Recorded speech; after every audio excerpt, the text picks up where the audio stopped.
Hey, what's going on, everybody? Andrew here, back for our build review show. It is Monday, October 14th of 2024, and on this show, I bring users builds up live on stream, giving them personalized feedback and advice about things that I think that they can do differently in their builds to help improve their post-contest sim ROIs and just build stronger lineups, enter those lineups into their contests. So we do this show Monday through Friday, 5 p.m. Eastern. Anytime you want to get signed up for this show, all you need to do, drop your DK username in the office hours channel in our Discord. Let me know what sport and slate you want me to review, and I will add you to the queue for the next show. But with that said, we do have a couple users signed up for today, so we're going to jump right in here and get started. So our first person is going to be Interrogator, asked to review the NFL main slate. So let's go back to yesterday. And we'll go to the main slate.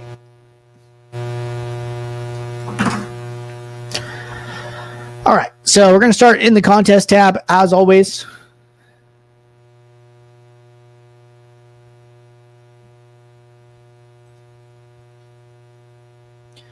And what are we looking at?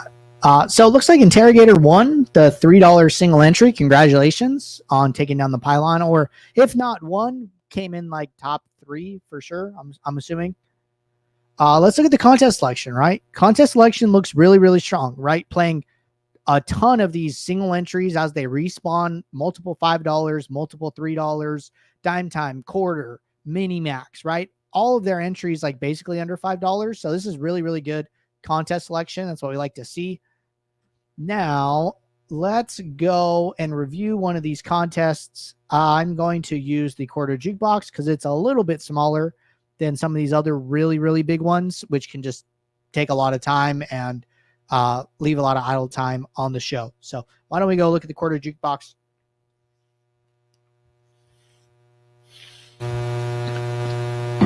And let's just let this load. All right. So contests has loaded now. Jump over to users. Got Interrogator here. Entered 20 lineups. So set a filter for 20. Sort by sim ROI.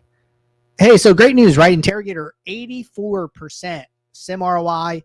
Looks like they actually did decent in the contest as well, right? 370% actual ROI. So this is awesome, right? This is a very, very strong set of lineups. If you look here, high average salary, basically all their lineups are unique. Same average score is right in line with a lot of the other top sets. So looks like I see people here like 134 to like 139 if I had to create like a 5-point range. And 135.5, what Interrogator sim average score is right in the middle, right? So very, very strong lineups here. We see that they ran multiple late swaps. So that's good, right? Late swap in their lineups. Reoptimizing super key. Looks like they opened up a swap build and then opened up a second swap build. Everything came from swap 2. If you guys are looking for ways to, late swap best practices at the moment, I did a demo at the end of office hours like 30 minutes ago talking about how I'm late swapping my lineups and what I think the best way to do it is at the moment. So you can check that out. But let's go to this build 1. We'll look at the pre-slate build decisions here.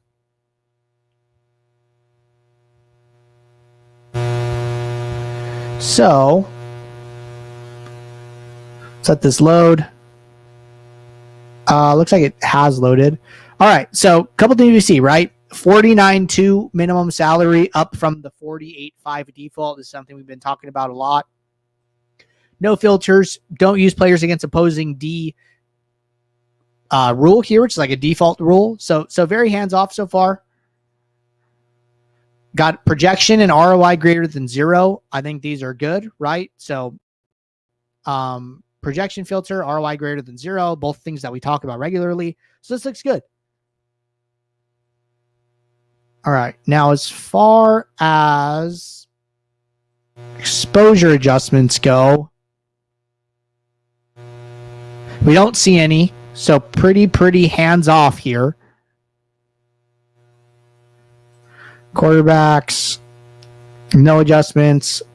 Defenses, no adjustments. No adjustments to stack types, games, team stacks. So very, very hands-off build, right? We see a couple things here.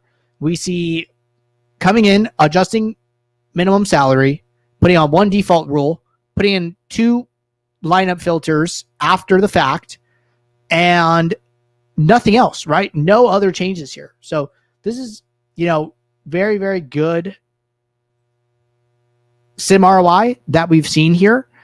And it looks like they didn't make any adjustments on projections, which Interrogator and I have gone back and forth in the past about Interrogator making a lot of changes to projections. So we've talked about, toning those down a little bit, but it doesn't look like they used any here. So this is really, really solid set of lineups. Lean process, right? Allows them to get this done in a short amount of time. So really, really good stuff. The fact that I don't have much more to talk about speaks to how strong this strategy is. So keep it up. All right. Next person up is going to be Joe Baby Blue in the Discord. Let's get Joe up on the screen. We will dive into Joe's lineups for the main slate.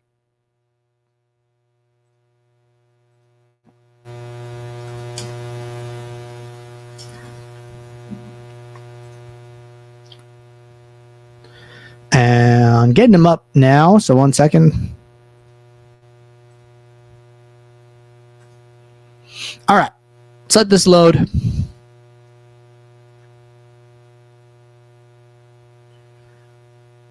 All right. Let's go to contests.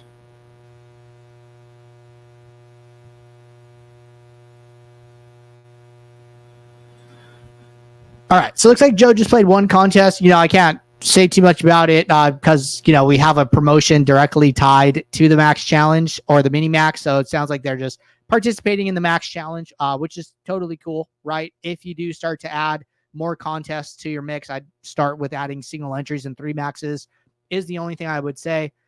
But let's load this up. See if we can get it to load. And let's review these lineups.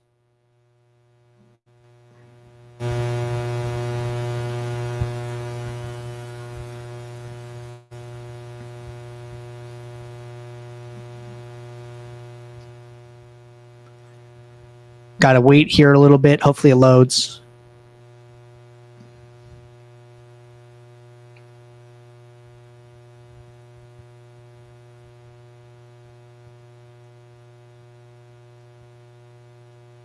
Boom. Loaded. Sweet.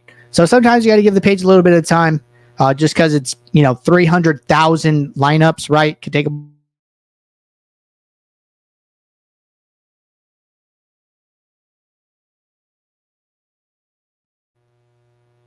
So good news, right? Joe is positive sim ROI, 21% here. That's good. Looks like the highest sets here somewhere in like the 50% range. So there is a little bit of room for improvement here. So, but all in all, a strong start, right? So let's see what we see. High average salary, good uniqueness. We talked about in the quarter jukebox in the last one, like the best sim average scores were in like the 134 to like 139 range, right? Joe is in at 132.6, so a little bit lower than we would like to see. There are other sets of lineups around that range, but I would say that's a little bit more the exception than the rule here, right? So that's one thing, but either way, still positive 21%. So let's go into this build that they used here. One thing we're not seeing right out of the gate, important, we don't see a late swap build. So Joe, I would recommend late swapping at the afternoon window just to re-optimize your lineups.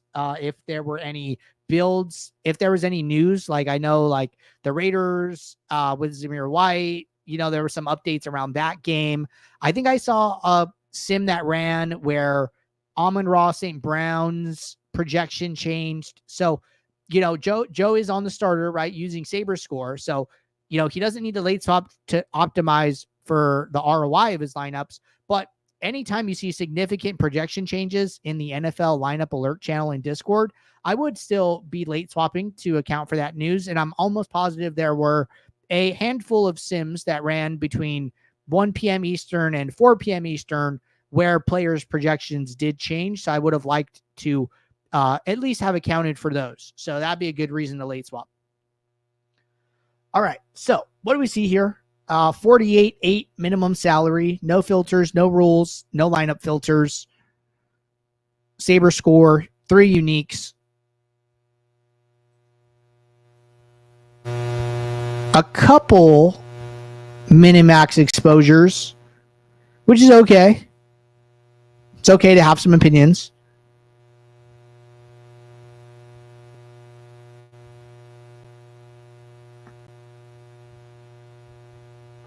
But maybe like less, like 5 to 10 exposure adjustments total. Not that bad. Okay, really opinionated at quarterback. Really opinionated.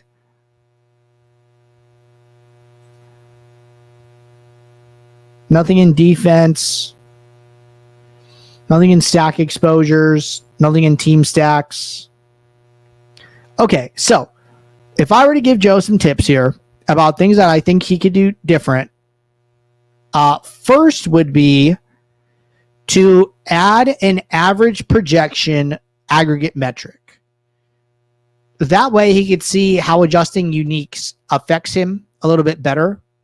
So I don't know if you're using these. If you are, great. If you're not, you could just X them all.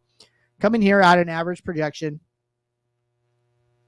So basically what I want to do is I kind of want to track how my average projection is changing as I adjust uniques, right? So you start out at 133.1, and then I also want to be looking at my exposure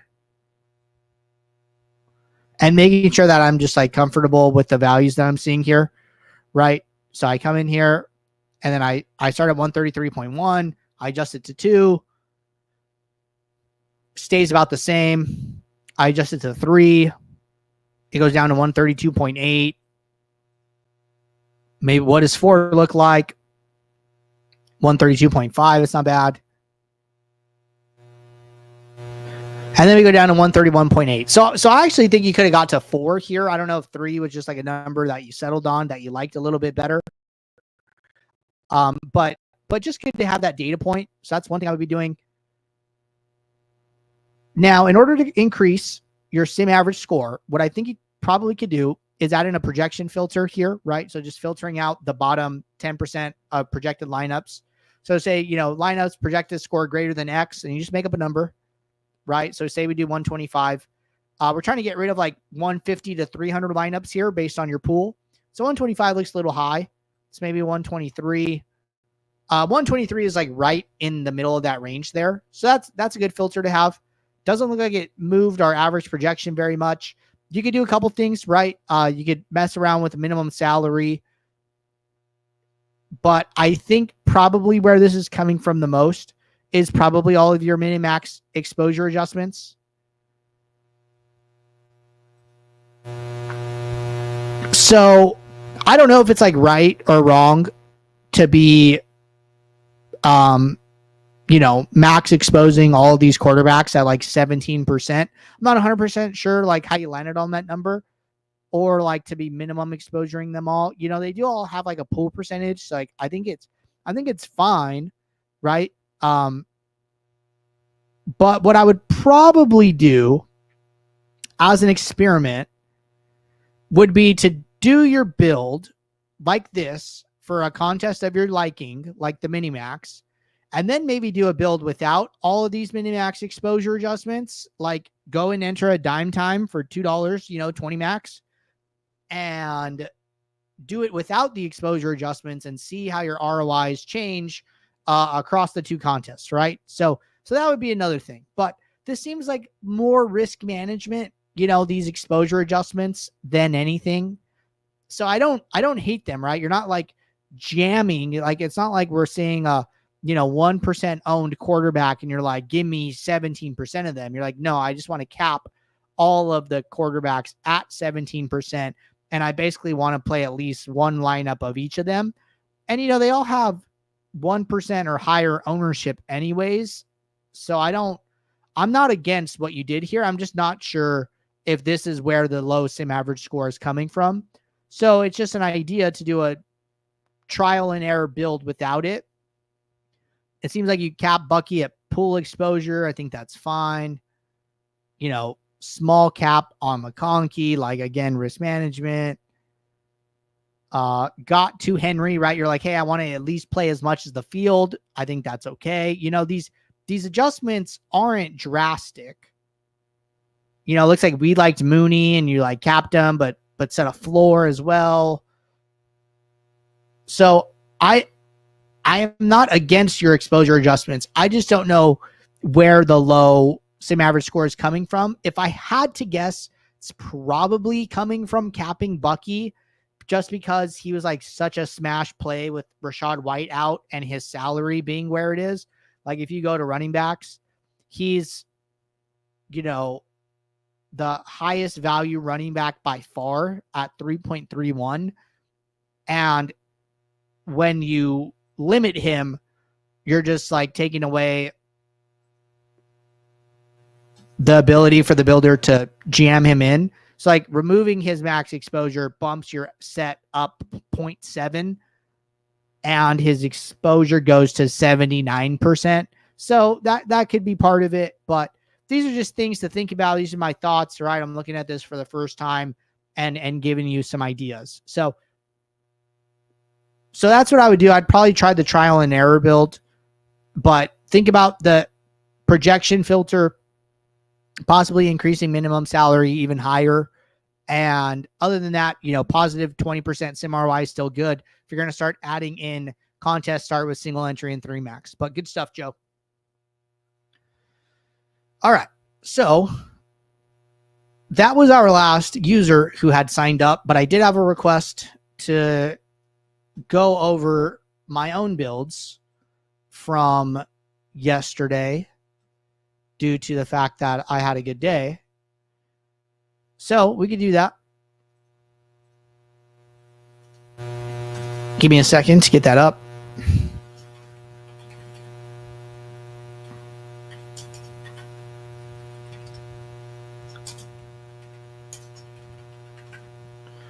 All right.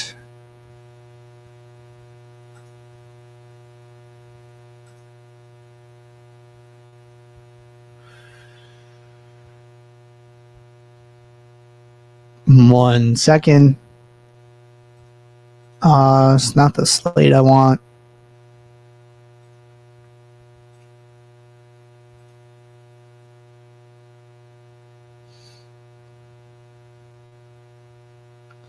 All right. So the early slate is coming up here now. Now, just so you guys know,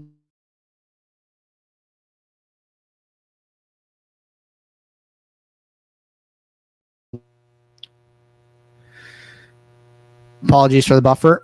So I played basically every slate for DK except the Sunday to Monday slate. I did not play, but I played every showdown. I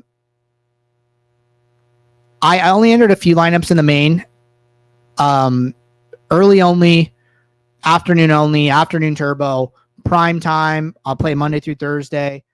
I played FanDuel, the classic slates. So I did the main, the 1 p.m. only, the 4 p.m. only, and the express. I did Yahoo, main, early only, afternoon only, and then I did owner's box, main, and afternoon only. So I think I played a total of about 25 slates yesterday. You know, and I can jam, you know, low stakes and get a lot of action down across all of those slates, which I tell you guys is the best thing to do, right? So let's go to the contest tab. So starting from, you know, ground up, right? Dime times, quarters, low dollars, single entries, working my way up, right? Like $1, $3, $4 3 max, $5 single, $12 single, $12 single, right? Stopping there. Dime time, quarter, $2.20 max, $1.20 max, mini max, $3.20, and then I went up, right? And then I went to the $5. I only put 10 lineups in the flea flicker. The $15, I only put 10 lineups in this one, right? And this is the one that I won. So, you know, starting low, going up high, trying to be bankroll conscious along the way, and making decisions as I go. So let's go and look at the early only rush and see how this went.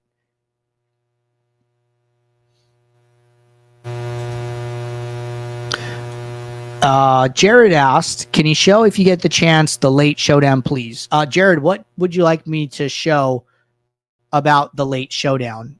Please let me know. All right. I hope we can review this. Looks like maybe the post-contest sim didn't run for this. Just not good. Oh, no. So it looks like there's like a handful of contests here that the post-contest sim didn't run for. And it looks like this is one of them. So unfortunately, we're not going to be able to see if I was positive sim ROI or not. But we could go into the build. Notice there's no late swap here. This was early only. So I don't want to be getting dragged for saying that people should late swap and there's no late swap build here. This is early only. So no late swap. All right. Let's go to the build. 49K minimum salary, small adjustment there. Filters, my projection greater than 3, just so I don't have to view some stuff. Rules, don't use players against opposing D.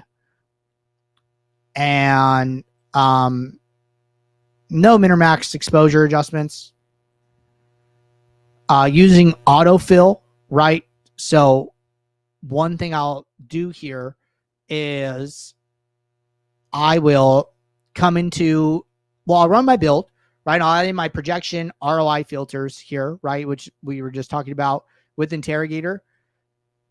And then what I like to do is, let's say I go back here, right? So I'll start in direct fill. And let's say that what I'll do is I'll go to my contests, and then I'll go to the biggest contest I have, or like the most entries. Let this update. So it's going to show me my metrics. I will start adjusting my uniques and figure out where I want to stop, which I always talk about, right? And then once I find that number, once my average projection and, average destination ROI have changed to a value that I'm comfortable with. So we start at 129.5, 64% ROI. Uniques of 3 gets us down 0.5, down like 3%. It's fine.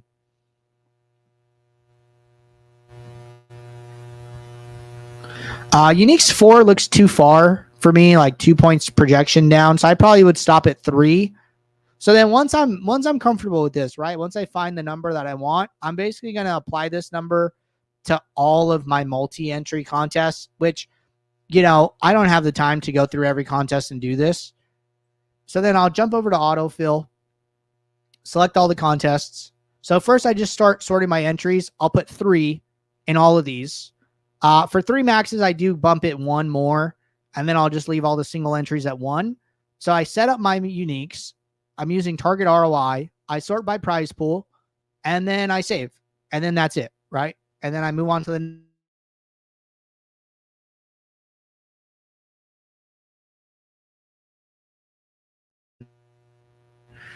so that's the big thing there. One thing that I do that might not be super obvious is that I do make projection adjustments. Now I do this based on like research that I'll do. So a good one here is, and this looks kind of small, maybe this adjusted, but like for instance, I made an adjustment to like the running backs for Indianapolis. So this was like the second game with Jonathan Taylor out. And, anytime there's like kind of uncertain situations or stuff like that, I think there's opportunity to make adjustments. Now what I did is like, okay, how did the snap shares, the carry shares, the, target shares work for Sermon and Goodson last week? And what do I think they're going to be this week? Right. So I remember that Sermon was like a little bit higher than Goodson. And I thought that Goodson was going to get a little bit more playing time than we were kind of projecting here. So then I adjusted this. I think I adjusted Sermon down and I adjusted Goodson up. And maybe we made some change closer to lock that brought Goodson up closer to where I was at. But I'm pretty sure I put Sermon like down a point, Goodson up a point. But those are like contextual things that like I'm doing here to try and get some edge. So I'm always looking at like uncertain situations, right? You know, a good one probably would have been like to look at the Saints or something like that. A bad adjustment I made is I adjusted Green Bay down because of like the rain and the weather. So like I didn't really get to any Jordan Love. Luckily, like Love spread out the ball, so no individual receiver did good, but he did good, right? So like that was a spot where like I tried to make like a weather adjusted adjustment to the team and the receivers and the quarterback, and that didn't really go in my favor. So I am making like projection adjustments along the way, and that's kind of like the lens that like I'm looking at it through. That's like a little bit harder to explain, but once I make those projection adjustments, my process is pretty lean from there on out, and you can see like how I got to the how I ran through this build. So hope that helps you guys. All right, Jared said, I'm doing well in the showdown, and I just wanted to see how you went about building lineups for your showdown lineups. Got it. Oh, I'm not doing well in the showdowns, and I wanted to see how I did. Okay, so I'm actually super interested in this, doing this. This is kind of funny.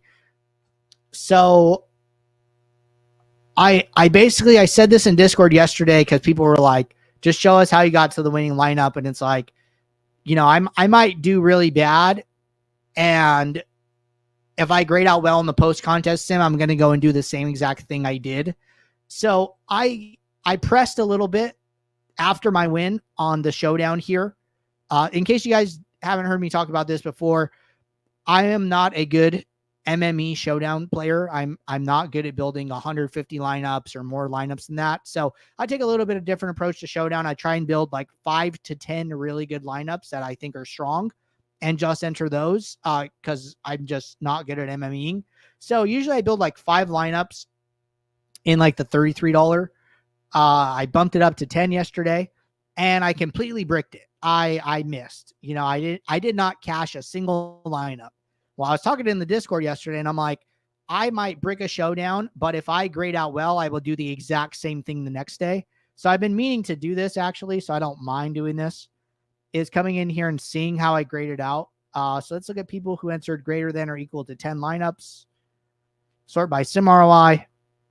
Okay, so this is perfect, right? This is exactly what I want to see. So if I come in here and sort by users who entered greater than or equal to the same amount of lineups as me, I am the 3rd highest sim ROIer, and I am 3rd by about 1%, right? So Shady is top, DeColt's 2nd, I'm 3rd.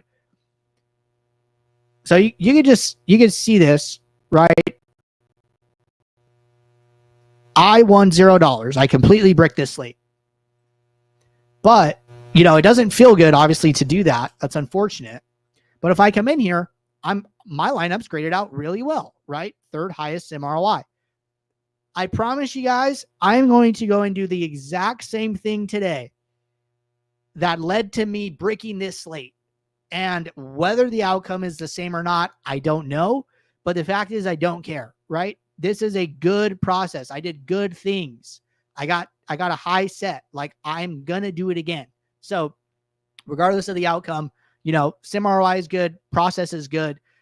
Doing a lot of the right things. So average dupes, pretty solid here. Happy with my average dupes. Happy with my unique lineups, like 20% of my lineups. Sim average score is right around these other users, like 85 for the Colts. I'm 86. Seeing 87, seeing 83. We do see some higher ones, right? Like 91, 90. So, you know, maybe I could get to a little bit higher sim average score lineups and still do good. That's possible. But overall, I'm happy with my lineups here. So aside from that, things that I did, right? So number one, is I have two builds here. This second one is a cash build. I just like to go in and run the cash optimal, see what most common captain pay downs, stack constructions are, make notes of those things. And then I'll go into my build. All right. So things I'm doing in my build. So I'm not using autofill for this, right? I'm only building one contest, right? So lower minimum salary, leave max high. I do have a filter here to not show players projected for less than 1 point in my flex. You could play them. You definitely could. I would say if you're MMEing, you probably definitely want to. But for me, for building only 10 lineups and, these guys' ownerships are less than 1%, I don't really want to do it. But I do think the more lineups you play, the more willing you should be to allow lower projected players into your lineups. And then I'm also curious. So I think that, lineup player pool curation is more important the less lineups you're playing. So I usually curate my player pool, my captain pool too.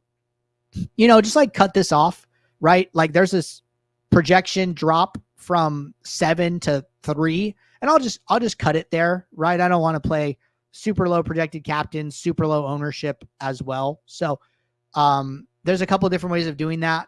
You can set an ownership filter, you can do projection filter. I had the projection filters on, so that's the way I'm curating this here.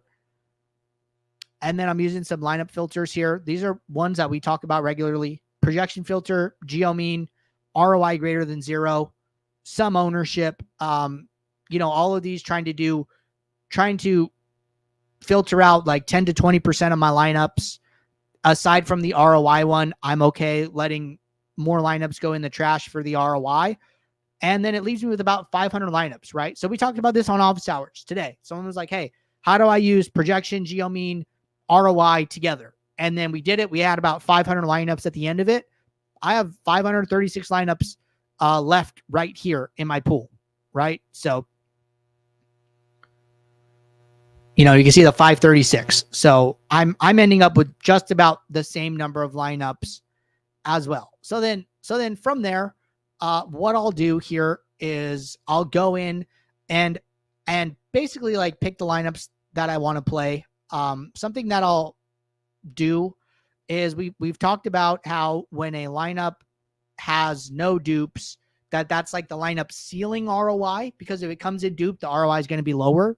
So I'll just look through like the top, 10 to 20 lineups if I need 10, and I'll try and find lineups that grade out well and maybe are duplicated at least once, and I'll try and prioritize those, right? Because if it comes in unique, well, then now my ROI can only go up from there. So like, I'm literally hand picking lineups that way. So that's one thing I'll try and do is if there is a lineup that is unique and there is a lineup that is duped once and the ROIs are close, I'll just go with the duped lineup.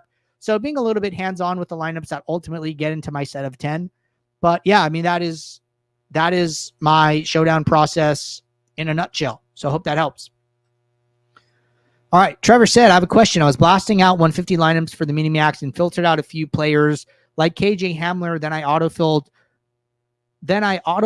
from that pool, and I'm still seeing Hamler lineups. Is there anything I'm doing wrong with my build? Kind of hard to say, like right here, right now. I don't have the great ability to like troubleshoot and see what's going on. But if you think something's wrong, go to the top right corner, go to report a problem, send in a report to our team, and then we can look at it, and that'll give us more details about what's going on, and then we can advise better from there. So I would do that if you're looking for some help as to if a bug might be going on. But all right, guys, hope you guys enjoyed these reviews today. We do this show Monday through Friday, 5 p.m. Eastern. If you ever want to get signed up and have me review one of your builds, all you got to do, drop the DK username in the office hours channel in our Discord server, and I will add you to the queue for the next show. So appreciate you all tuning in. And until tomorrow, take care. Good luck. Thanks. Bye.